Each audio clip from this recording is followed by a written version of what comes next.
Good morning, Bucknutters. It is Thursday, February 10th, 2022. I am Dan Rubin. This is the Bucknuts Morning 5 and change. If it's Thursday, that can mean only one thing. The Midwest is still covered in snow, and Steve Wiltfong is still the director of recruiting for 24/7 Sports and located in the state capital of Indiana. Steve, how are you this fine morning? Hey, good morning, Daniel. Snow disappearing. Roads are very drivable. Sending those spirits down I-70 through Dayton all the way to Columbus. It's Super Bowl weekend, and everybody loves living in a world where the Super Bowl is after National Signing Day and not before. And I'm thankful for the NFL for adding that extra week to the season so it'll never be an issue again in my life.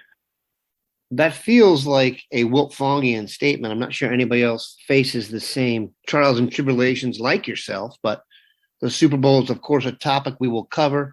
It is a big deal here in the state of Ohio. We are just down the road from Cincinnati, and Jolt and Joe Burr taking care of business, as well as Sam Hubbard and Von Bell and Eli Apple, etc. So we will get to that. Steve will make a Super Bowl pick. Those of you waiting to wager may want to hear what he has to say.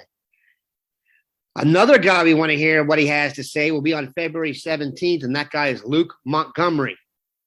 Two-way lineman, star class of 2023 prospect from Findlay, Ohio.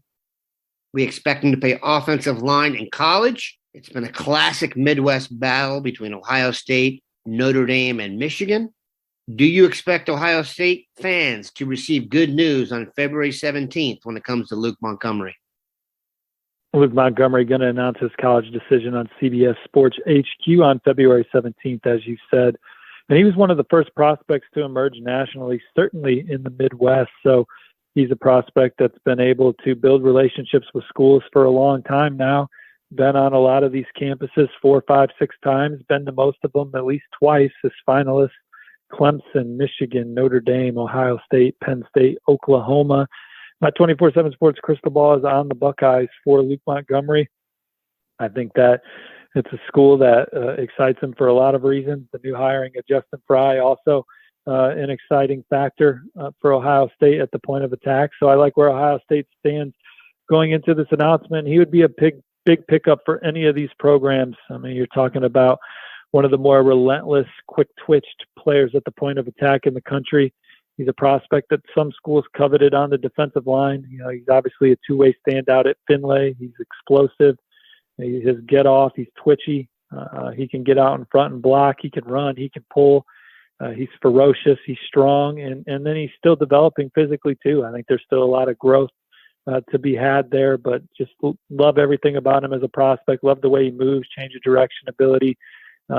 He's got a lot of traits there, and it's obvious why he was so coveted and like the way it's lining up for Ohio State as they put together the beginnings of what's going to shape up to be another terrific recruiting class. Got to lock up the in-state stars. I mistakenly said in last week's show that Findlay was near the border of Ohio and Michigan. It's about 45 minutes south, an hour south. So not close enough to be contaminated into making a bad decision, which is nice. Here's another guy that has popped up. I guess part of the reason I'm discussing him is, one, Bill Kurelic rarely gushes over prospects. And Tackett Curtis has a video that really any football fan, really MMA fans would probably like this video. I said to you off the air, he reminds me of Antoine Winfield Sr., not the same position, but it seems like he has cement in his pads. This is a middle linebacker from Louisiana. You wouldn't expect Ohio State to be able to go into a state like Louisiana and realistically have a chance for pulling a star prospect out of there. But his uncle's his coach. Jim Knowles is into it. Do you think Ohio State has a realistic shot at Tackett Curtis? And am I being too hyperbolic about his video? No, we've seen Ohio State not recruit the state of Louisiana year in and year out, but Tackett Curtis is a fit at Ohio State. He's a fit in the Big Ten, and he's looking hard at those Big Ten programs. And I believe he was the first prospect that Coach Knowles went and saw with that Ohio State logo on his golf shirt, and he went down there a couple times to see this hard-hitting, tone-setting football player from many Louisiana, and Tackett Curtis. He's instinctive, he's rangy, and he arrives with a thud. He's a ball magnet, he's a playmaker. He's visited Michigan a few times. They've had some changes on their staff. Obviously, a defensive coordinator. He's been to Wisconsin a few times. I know he's been to Arkansas a few times as well. But Ohio State, this looks like a young man that the Buckeyes are really going to be invested in, and I think that they're going to have a chance at him as well. He's a kid that has had a keen eye on the Big Ten, and Ohio State's been the class of the conference for the last decade or so. Any of you who remember the way Cade Stover was utilized as a high school player, when you ask what position he played, there really isn't a good answer, because Tackett Curtis, Cade Stover, they basically put them in the middle of the field, kind of between where a safety and a linebacker would line up. And then the ball is snapped, and they just chase down and annihilate people. I know we've hyped up this video, but if you like tackling. No, he's violent. It's awesome. Like I said, I cut up a picture for Bill that I sent to him where he takes on a lead blocker and hits him so hard, the lead blocker's foot goes above Tackett Curtis's head. All right, Tackett. He takes great angles to the football. You know, he just knows how to play the game in addition to his physical gifts. He just looks to me like a classic Big Ten middle linebacker at some point. So let's hope that Jim Knowles can pull that off. That would be incredible. All right, one more guy I want to discuss. We did a story the other day on Carnell Tate. Mark Porter went over his offer. We haven't talked about Carnell as much lately. He was offered last April, if I'm not mistaken. The number one receiver, according to the top 247. Mark Porter's review of him said that he kind of fits the Brian Hartline mold. You saw guys like Garrett Wilson in high school. How would you compare Carnell Tate at this stage to Garrett Wilson at a similar stage? They had similar rankings. Well, Carnell Tate's our number one receiver in the country. I've seen him practice at IMG, seen him play at IMG. He's so smooth with elite ball skills. He can separate, just a really good route runner. And I think the thing that really stands out is the way he catches the football. It just makes the position look easy. He's a big play waiting to happen. He's a cerebral guy. And obviously Ohio State's prioritized him for a long time. There was a time where it looked like they were the overwhelming favorite. Maybe he was even close to jumping in the fold, but he's certainly looking and talking to other schools. Notre Dame's trying like hell. Been to Tennessee a few times. All the major powerhouses. But Ohio State's done a good job recruiting him, and we'll see how it continues to go. We're going to take a quick break, come back, more with the great Steve Wiltfong. All right, we are back. This may be wishful thinking, but I'm going to ask you this until you probably give me the answer I want. Michigan, despite beating Ohio State for the first time in eons, I don't know what the heck they're doing there with their staff. Defensive coordinator off to the Ravens, offensive coordinator off to the U. Is Michigan in trouble recruiting-wise because of this? What do you think of their staffing now? Please assess that team up north for us. I think that Michigan, coming off a college football playoff appearance, they're going to have some guys hear their names called early in the NFL draft again. And Michigan's had a lot of success in the NFL draft under Coach Harbaugh. They've made some really nice additions to their staff as well.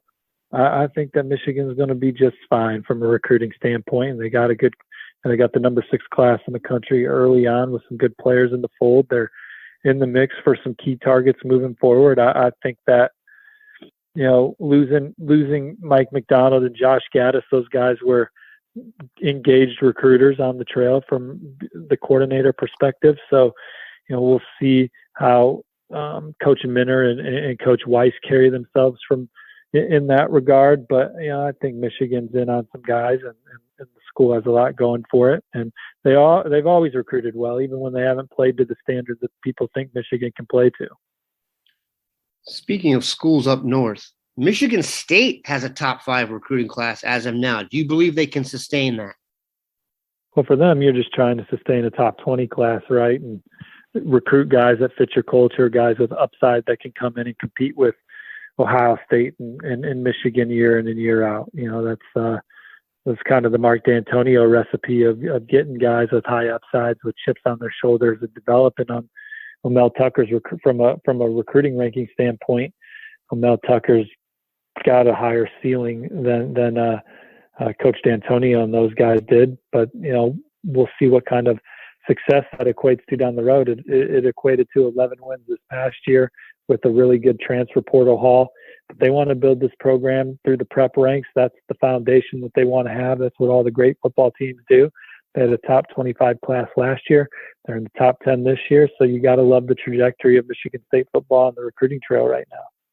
Yeah, I think you have to say thus far they have taken advantage of the transfer portal in a positive fashion, almost more than any other team. No one did it better last year. Jim Knowles woke up Coach Curtis down at Mini High with the text this morning. So the Buckeyes are zeroed in on Tackett this morning, today. This is a live update. That's what you call good timing for the BM5. And in case you missed that, Tackett Curtis's coach woke up this morning with a text from Jim Knowles, which means stick-to-itiveness is in effect. Also in effect, we discussed at the Super Bowl, I am legally obligated to ask you who will win because this is a sports show that originates in the United States of America. Bengals, Rams. Rams are your favorite, but the Bengals have Joe. Your thoughts? As much as I would like the Bengals to win this game, it's hard to pick them with the way that the Rams defense is playing and the way that Burrow has been punished all year. I think he's been the most sacked quarterback in the NFL. And I think that the Rams propose a major threat to get to the quarterback. And I mean, while I still expect the Bengals to make some plays, I would imagine Joe Burrow is going to be under duress even a little more than usual in this one with the likes of Aaron Donald and Von Miller and, Ashawn Robinson and those guys bearing down on him. The Rams defense didn't play how they were capable of playing early in the season, but I think that they're obviously locked in late in the year. And so I point to the Rams defense and say that's the reason why the Rams are going to be the Super Bowl champ. I don't really have a strong vibe on this.